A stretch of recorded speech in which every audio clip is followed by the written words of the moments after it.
दोस्तों, अगर आप भी उन्हीं लोगों में से हो जो ज्यादातर समय खुद को अकेले रखना पसंद करते हैं तो ये वीडियो आप ही के लिए है। क्योंकि इस वीडियो में आप ये रियलाइज करने वाले हो कि अकेले रहना कोई श्राप नहीं है बल्कि ये तो एक वरदान है। अगर आप सोचते हो कि आपके अंदर कोई कमी है इसीलिए आप अकेले हो तो आपका ऐसा सोचना बिल्कुल ही गलत है। क्योंकि अकेले रहना कोई कमी नहीं है बल्कि ये तो एक खूबी है और इसी खूबी के बारे में आज हम इस वीडियो में बात करने वाले हैं। तो इस वीडियो में मैं आपको अकेले रहने वाले लोगों की 10 खूबियों के बारे में बताने वाला हूँ, इसलिए वीडियो को लास्ट तक जरूर देखना। Number 1, they have high concentration and memory power. अकेले रहने की वजह से कॉन्सेंट्रेशन बढ़ा, कॉन्सेंट्रेशन बढ़ने की वजह से मेमोरी बढ़ी और मेमोरी बढ़ी तो ऑटोमेटिकली इंटेलिजेंस भी बढ़ गई और इंटेलिजेंस के बढ़ने पर कुछ नया सीखने की इच्छा होने लगी और कुछ नया सीखते सीखते बहुत कुछ नया जान लिया और फिर ये एक ऐसा लूप बन गया जो आपको एक ऑर्डिनरी इंसान से एक एक्स्ट्रा ऑर्डिनरी ब्रिलियंट इंसान बना देता है। Number 2, they don't have to please everyone. उन्हें हर किसी को खुश नहीं रखना पड़ता और हर किसी से माफी नहीं मांगनी पड़ती।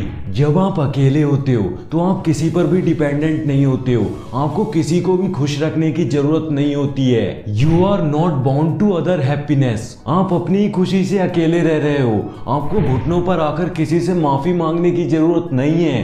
इवन स्टीफन हॉकिंस ने भी कहा है, चुप रहने वाले का दिमाग सबसे कार्यशील होता है। Number 3, they have more time than others. अकेले रहने वाले लोगों के पास ज्यादा टाइम इसीलिए होता है क्योंकि उनके पास कोई उनका टाइम बर्बाद करने वाला नहीं होता है और ज्यादा अकेले रहने की वजह से वो बहुत प्रोडक्टिव होते हैं और वो इसी प्रोडक्टिविटी की वजह से ज्यादा काम कर पाते हैं और बहुत ही कम टाइम में मैक्सिमम इफिशिएंसी और इफेक्टिवनेस के साथ काम करके एक अच्छा रिजल्ट हासिल कर पाते हैं और पूरे फोकस के साथ अपने गोल्स पर काम कर पाते हैं।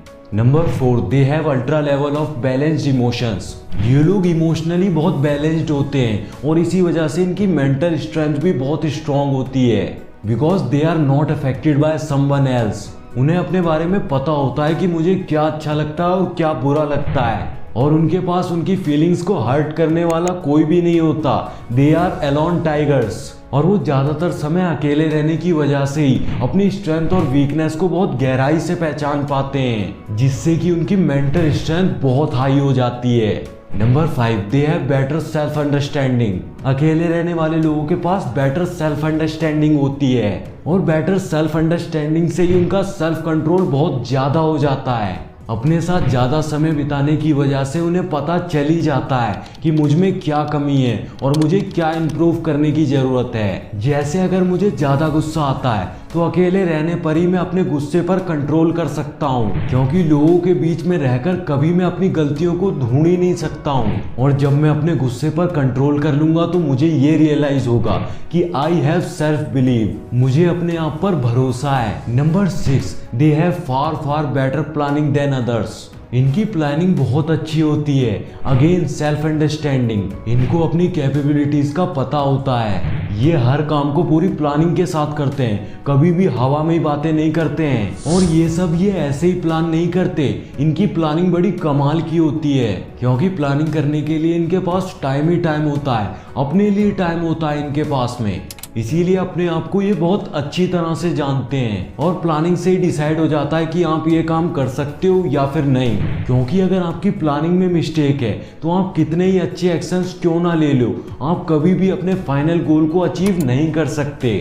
Number 7, they have deep relationships. ये लोग जब किसी के साथ रिलेशनशिप में होते हैं तो उसे अच्छे से समझ पाते हैं, वो क्या चाहता है ये अच्छे से जान पाते हैं क्योंकि जब ये लोग अकेले होते हैं तो ये चीज़ों को बहुत अच्छी तरह से ऑब्जर्व कर पाते हैं और आसानी से पता लगा लेते हैं कि सामने वाला पर्सन क्यों नाराज है और उसे क्या चाहिए। इसीलिए जब रिलेशनशिप थोड़ी खराब चल रही हो तो आपको थोड़ा वक्त चाहिए होता है ताकि हम अगले की फीलिंग्स को समझ सके, ना कि सिर्फ बिना कुछ सोचे समझे सिर्फ उसी को गलत बताते रहें और एक दूसरे से लड़ते रहें। अकेले रहने वाले लोगों के पास ये सब सोचने के लिए बहुत समय होता है, इसीलिए वो किसी भी पर्सन के साथ बहुत डीप रिलेशनशिप बना पाते हैं। Number 8, they can do what they want to do.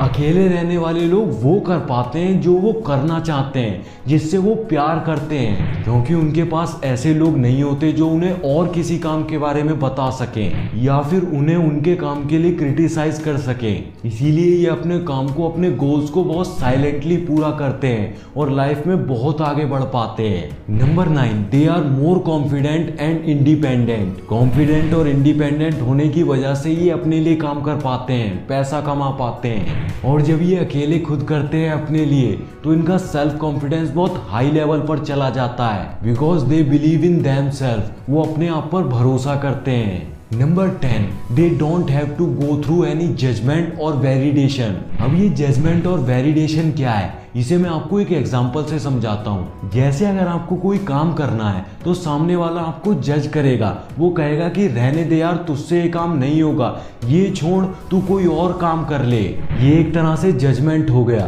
तू ऐसा कर सकता है, वैसा नहीं कर सकता। लेकिन जब आप अकेले रहोगे तो आपको किसी के भी जजमेंट की जरूरत नहीं होगी, कोई भी आपको वेरीफाई नहीं करेगा। आप जो चाहते हो वो अपने रिस्क पे करते हो और अपनी रिस्पॉन्सिबिलिटीज को खुद ही उठाते हो।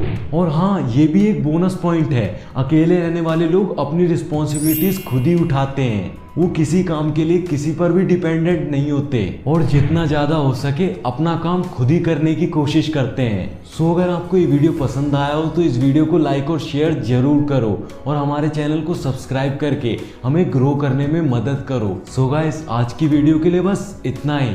मैं मिलता हूँ आपसे नई वीडियो में न्यू टॉपिक के साथ। तब तक के लिए वीडियो देखते रहो और सीखते रहो। Thanks for watching. Love you all.